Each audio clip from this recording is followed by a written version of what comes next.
AK-74 Platinum. Naka-ETU yun guys. Then reload. Tinatok pa eh, no? And then yung receiver is metal.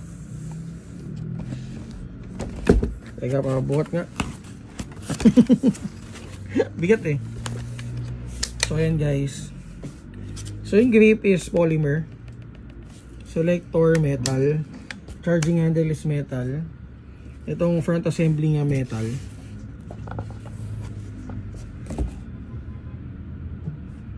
Ito mid cap no. So mid cap magazine. And then kasama dun sa box is manual lang. Itong manual. And then battery spacing nandito sa likod. Hindi siya nakalagay dito sa top cover.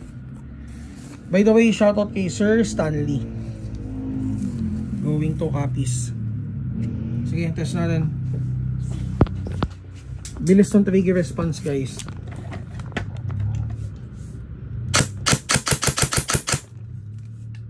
Auto.